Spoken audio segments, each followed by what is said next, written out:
Buenas, mi nombre es María Rodríguez y junto con mi compañera Lucía Gutiérrez en representación del grupo número 1 le vamos a hablar sobre los paradigmas de la modernidad y posmodernidad. Primero que todo es necesario saber qué es un paradigma. Un paradigma es una concepción del objeto de estudio de una ciencia y de la forma de explicar, interpretar o comprender los resultados de la investigación realizada. En conjunto, el paradigma define lo que constituye la ciencia legítima para el conocimiento de la realidad a la cual se refiere. Paradigmas de la modernidad. La naturaleza de la investigación y de sus métodos deriva de la concepción de la ciencia y del paradigma que predomina en un periodo determinado. La ciencia en la modernidad, inmersa en el paradigma positivista, el cual fue una teoría filosófica que considera que el único conocimiento viene de la experiencia comprobada a través de los sentidos, que se caracterizó por intentar ser objetiva, verificable, razonable, cuantificable y generalizable. La investigación científica como medio de producción de conocimientos confiables y válidos asume los siguientes atributos. Es empírica analítica, adopta el método hipotético deductivo, privilegia los diseños experimentales, emplea instrumentos de medida de gran precisión y utiliza estadísticas y cálculos matemáticos para el análisis de datos. Los métodos utilizados en la modernidad son: método deductivo. La deducción es un proceso mental o de razonamiento que va del universal o general a lo particular. Consiste en partir de una o varias premisas para llegar a una conclusión. Es usado tanto en el proceso cotidiano de conocer como en la investigación científica. La deducción permite, mediante el razonamiento lógico, tomar una decisión sobre el grado de certeza de una hipótesis o formular un juicio a partir de otros juicios o premisas. En este caso, los juicios que sirven como punto de partida son llamadas premisas y desempeñan la función de ser las condiciones de la inferencia deductiva. El resultado que se obtiene, el juicio inferido, como consecuencia es llamado conclusión. El método deductivo fue utilizado por los antiguos griegos. Aristóteles utilizó el proceso deductivo organizándolo con silogismos, que están compuestos por una premisa mayor, una menor y la conclusión. Consideraba que la premisa del mayor debía referirse a la esencia o sustancia del objeto con tal de que ésta fuera verdadera, de tal modo que la conclusión también lo fuera. Un ejemplo de silogismo sería: si los metales son electros conductores, premisa mayor, y algunos líquidos son metales, premisa menor, entonces algunos líquidos son electroconductores, conclusión. La deducción como método científico impone la necesidad de una lógica formal como condición al proceso. De allí que, aunque sea un rasgo básico del pensar humano, la deducción sea un procedimiento normal de la actividad mental del hombre, y como procedimiento científico aporta el fundamento de la racionalidad formal necesario para expresar el proceso sistemático de búsqueda del conocimiento. Método inductivo significa conducción a o hacia. No solo es un método de investigación, sino de razonamiento. Francis Bacon fue quien rompió con el deductivismo, promoviendo el empirismo como base de la ciencia experimental moderna, el cual fue un método que se basa en la experiencia y la observación de los hechos. La inducción permite pasar de hechos particulares a principios generales. Consiste en partir de las observaciones, de múltiples observaciones de objetos o fenómenos para luego clasificarlos y establecer las relaciones o puntos de conexiones entre ellas, pudiendo concluir en una teoría inferida inductivamente, porque la teoría se encuentra contenida en los fenómenos. Sin embargo, uno de los problemas de este método es que la inducción completa es prácticamente imposible, porque es aplicable a clases de objetos o fenómenos de reducido número de miembros, de tal modo que puedan observarse. Para escapar de esta problemática, los inductivistas recurren a las estadísticas y a la ley de probabilidades. El método inductivo ha evolucionado actualmente, permitiendo que los científicos partan no de la observación, sino de algunas ideas ya estructuradas, una hipótesis, constituyendo ahora la experiencia y la observación etapas del proceso de verificación de dichas hipótesis. En todo caso, el método inductivo no puede utilizarse solo de forma aislada, sino necesariamente vinculado al deductivo, pues las leyes y las teorías que se formulen partiendo de la observación necesariamente se convertirán en principios generales para explicar o predecir hechos particulares. Método analítico sintético. consiste en la descomposición mental del objeto estudiado en sus distintos elementos o partes componentes para obtener nuevos conocimientos de dicho objeto. Para el conocimiento profundo del objeto es condición necesaria que el análisis sea multifacético. La desmembración de las partes de un todo permite conocer la estructura del objeto estudiado. La descomposición permite delimitar lo esencial de aquello que no lo es y reducir a lo simple lo complejo. La finalidad del análisis radica en conocer las partes de un todo y determinar las relaciones que hay entre ellas y las leyes que rigen su desarrollo. Este método es una de las bases fundamentales de uno de los enfoques epistemológicos analíticos, el cual es el positivismo, que en su práctica utiliza el método hipotético deductivo en el cual podemos observar la desmembración de la realidad al proceder a delimitar el problema en el tiempo, en el espacio y en cuanto a los diferentes factores que lo componen, de los cuales a veces solo se toman algunos para ser estudiados. En el positivismo se establece una contraposición entre el análisis y la síntesis, no aceptada por el materialismo histórico, que no admite su separación, pues sostiene que la síntesis completa al análisis y forma con él una unidad indisoluble, lo que viene a constituir el método analítico sintético. Esto se debe a que la síntesis es el proceso opuesto del análisis en la medida en el que la síntesis es unión, pero en la práctica son procesos complementarios porque la síntesis reunifica el todo partiendo de sus elementos. El análisis y la síntesis son procesos profundamente inherentes en el acto humano de pensar. El análisis, como proceso desintegrador de las partes de un todo, alcanza su máximo desarrollo por la unión de las partes del todo nuevamente, o sea, en la síntesis. Podemos decir que la potencialidad de estos métodos se expresa en la condición de ser procesos complementarios y mutuamente necesarios. Y por último, el método de observación. La observación es la inspección y estudio realizado por el investigador mediante el empleo de sus sentidos, con o sin aparatos tecnológicos, de las cosas o hechos de interés social, tal como son o que tienen lugar espontáneamente. Se considera que la observación juega un papel muy importante en toda investigación porque le proporciona uno de sus elementos fundamentales, los hechos. El investigador observa mediante sus sentidos y acumula hechos que lo llevan a identificar un problema. Mediante la observación cuidadosa y hábil, adquiere pautas que lo capacitan para elaborar una solución teórica al problema. Desde que empieza su trabajo hasta el momento en que es posible aceptar o rechazar una solución propuesta, el investigador confía en la observación. La observación sin más no puede considerarse como método científico. Por eso es importante distinguir la observación ordinaria de la observación científica. En la observación ordinaria se realizan percepciones casuales u ocasionales, comprobando los hechos tal y como se presentan espontáneamente sin hipótesis previa. En la observación científica, que son aquellas que utilizan hipótesis expresas y manifiestas, a pesar de que pueden sacar observaciones científicas por azar o sin conexión con el objetivo de investigación. El principal objetivo de la observación es la comprobación de los fenómenos que se tienen frente a la vista, evitando la preocupación de evitar o precaver los errores de la observación que alteren la percepción de un fenómeno o la correcta expresión del mismo. La observación se clasifica en la opción participante y no participante. La observación participante consiste en la introducción del investigador dentro de la comunidad o grupo que se desea investigar y, a base de la integración de un miembro más, se pueden obtener los datos que se desean, lo cual implica la necesidad de participar en la vida comunitaria y así poder observar lo que sucede a su alrededor. Observación no participante consiste en que el observador estudia la situación o el grupo perteneciendo fuera de ella.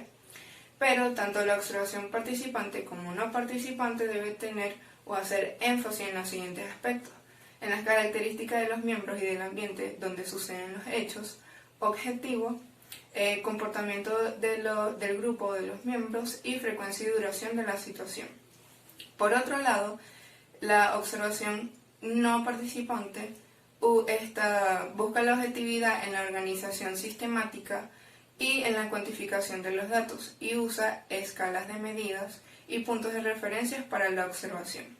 A continuación les dejo con mi compañera Lucía Gutiérrez, que les va a hablar sobre los paradigmas de la posmodernidad. A continuación les hablaré sobre los paradigmas de la posmodernidad. De los diferentes métodos cualitativos existentes, solo abordaremos aquí 5. El hermenéutico, el fenomenológico, el etnográfico, el de historias de vida y la investigación-acción participante. El primer método que abordaremos es el método hermenéutico. Según su perspectiva histórica, al parecer, el primer análisis propiamente hermenéutico que se hizo fue el de la Ilíada y la Odisea, con el fin de determinar la autoría de dichos poemas. En la tradición judeo-cristiana, la hermenéutica se hizo muy importante debido al problema que planteó la existencia de diferentes versiones en un mismo texto bíblico. Según su concepto, la hermenéutica siempre se ha usado en la investigación científica, pues esta conlleva necesariamente a la interpretación de los fenómenos estudiados. Esta tendrá como misión descubrir los significados de las cosas, interpretar lo mejor posible las palabras, los escritos, los textos y los gestos, así como cualquier obra y acto, pero conservando su singularidad en el contexto. Es decir, la hermenéutica ya no es solo una interpretación de los textos escritos, sino toda expresión humana y también implica lo que es su comprensión. En el proceso de investigación, la primera etapa o el primer paso es la determinación del objeto que se persigue. Desde el campo metodológico se debe precisar el objetivo a lograr. El segundo paso es la elección de la muestra a estudiar. La muestra dependerá del tipo de conocimiento que se desee alcanzar. Número 3, la elección de los instrumentos y procedimientos. Esta elección se hará de acuerdo a las necesidades particulares de cada proyecto de investigación. En primer lugar, deben ser procedimientos que no alteren los fenómenos estudiados y, en segundo lugar, deben permitir realizar las observaciones repetidas veces. Pueden usarse técnicas que van desde cuestionarios abiertos hasta la interpretación de los sueños. En la cuarta etapa, que es la etapa hermenéutica o de interpretación, para lograr la interpretación de dicho significado, se considera que es necesario cumplir con los siguientes requerimientos. Número 1, descubrir la intención que anima al autor. Número 2, descubrir el significado que la acción tiene para su autor. Número 3, descubrir la función que la acción o conducta desempeña en la vida del autor. El siguiente método que abordaremos es el método fenomenológico.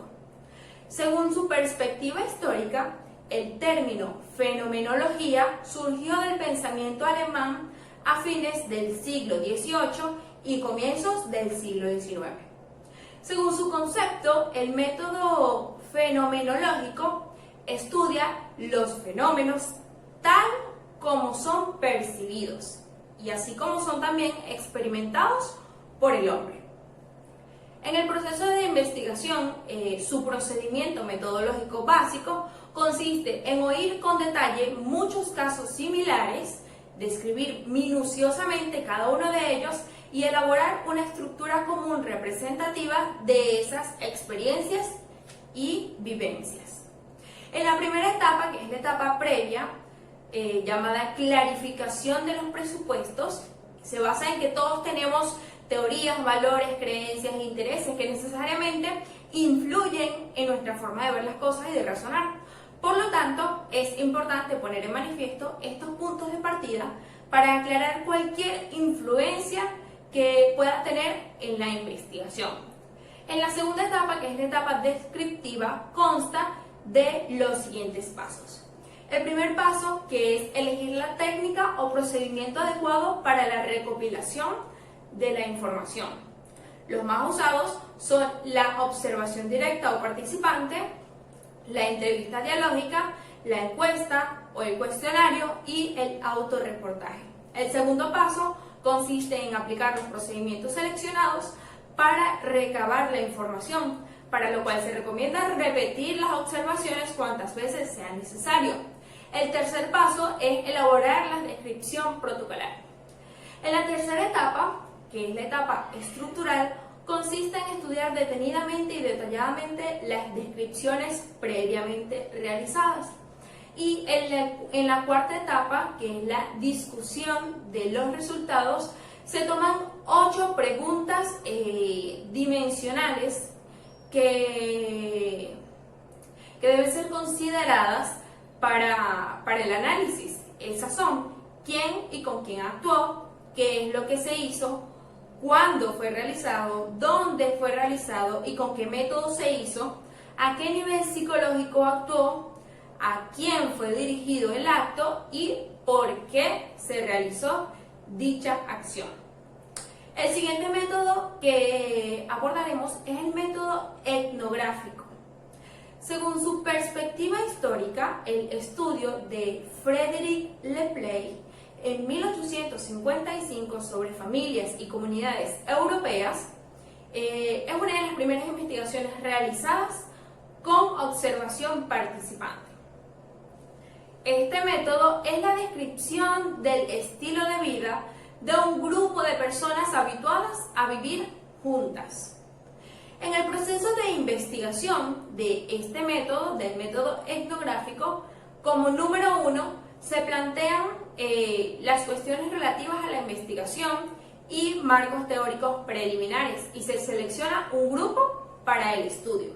Número 2, se enfrentan los problemas del acceso al grupo o comunidad, la elección de los informantes claves también es necesario, el comienzo de las entrevistas y las técnicas de recolección y registro de la información. Como número 3 se realiza la recogida de la información. Como número 4 se analiza e interpreta la información obtenida. El siguiente método, que es el método biográfico o de historias de vida, el método biográfico o de historias de vida también es llamado relatos de vida, historia oral, testimonios de vida, enfoque biográfico y de otros modos. La historia de vida es un nuevo enfoque de lo social, una nueva concepción en la que se toma el sujeto como un centro de un conocimiento específico. Para el proceso de la investigación, como todo método interpretativo, el de historias de vida también es muy flexible y además de esto también es muy dinámico. Como primer paso tenemos la selección del sujeto o de los sujetos investigados. Generalmente el investigador parte del interés por algún tema o asunto sobre el cual comienza a recopilar información. Esta actividad lo lleva a contactar con personas que podrían poseer una información al respecto sobre el tema. Como paso número 2 es la realización de las entrevistas. Una vez el informante haya accedido a ser entrevistado, debemos ganarnos su confianza. Para ello seremos claros en cuanto a los fines en cuanto a nuestros fines y en cuanto a los fines de la investigación.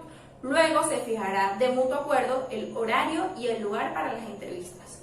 Las entrevistas deben grabarse de ser posible, no solo en sonido, sino también la imagen. Para ello es necesario contar con el permiso del entrevistado, pero la videocámara o la grabadora, la cual deben colocarse de modo que su presencia sea imprescindible para él, con el fin de que no se distraiga y que la presencia de estos aparatos no se sienta tan limitado. El entrevistador debe llevar además su cuaderno de campo en el cual hará anotaciones sobre lo que observe o lo que piense del ambiente, de sucesos, gestos, acciones y otros aspectos de interés. También puede usarse la autobiografía escrita porque permite al sujeto reflexionar y manifestar sus sentimientos y experiencias con tranquilidad, tomando el tiempo necesario para ello. Como número 3 tenemos la transcripción y el análisis de la información. Algunos autores recomiendan que la transcripción de las grabaciones se haga de inmediato o en caliente. Debe hacerse con la mayor exactitud y fidelidad, sin introducir modificaciones ni correcciones de carácter gramatical o sintáctico. Luego el material se organiza y se clasifica por temas o de acuerdo a algún criterio que facilite su análisis y posteriormente se procederá a la evaluación y contrastación. Por último, otro método de hacer el análisis es el someter la información a 3 lecturas, una factual, otra temática y otra simbólica. La lectura factual consiste en la sucesión cronológica de los hechos de acuerdo a 3 temporalidades distintas. Un tiempo medio y de ritmo moderado, un tiempo más corto y rápido que se presenta con unas intermitencias y un tiempo largo y lento. La lectura temática, en ella no se toma en cuenta el tiempo, sino que se toma en cuenta los diferentes temas y aspectos importantes que aparecen en la vida del narrador. Y número 3, la lectura simbólica. Es una síntesis de las dos anteriores, permite captar cómo el sistema de normas y valores actúa en la vida social y comprender los otros planos o dimensiones en donde se articula la vida individual. Y por último y quinto método es el de la investigación-acción participante. El término investigación-acción participante hace referencia a diversos esfuerzos por desarrollar enfoques investigativos que impliquen la participación de las personas que hayan de ser beneficiadas en la investigación. En el proceso de investigación, en realidad no existe en este tipo de investigación unos pasos previamente establecidos que haya que seguir con rigidez, puesto que es un método muy dinámico y el cual es abordado de distintos modos. Sin embargo, quienes utilizan el método desde la óptica postmoderna no se proponen lograr conocimientos que puedan ser generalizados, sino que sean útiles para resolver los problemas de la comunidad y den a sus miembros la información para enfrentar y resolver otros problemas que se presenten. Podemos decir que existe la fase exploratoria de la comunidad e identificación de las necesidades básicas. Como número 2 tenemos la descripción de la problemática con sus variables e indicadores de valoración. Número 3, elaboración de una estrategia educativa con sus acciones de ejecución. Otros autores nos hablan de etapas diferentes, quienes dividen el proceso de trabajo en 5 etapas: diagnóstico, planificación, ejecución, evaluación y sistematización, las cuales se explican del siguiente modo. Diagnóstico es conocer los problemas de nuestra comunidad. La planificación, que es preparar las acciones para solucionar los problemas. Ejecución es realizar las acciones planificadas. La evaluación, que es valorar las acciones que hemos realizado. Y la sistematización, que es reconstruir las experiencias de todo el proceso de trabajo. Muchas gracias. Esto ha sido todo por esta exposición.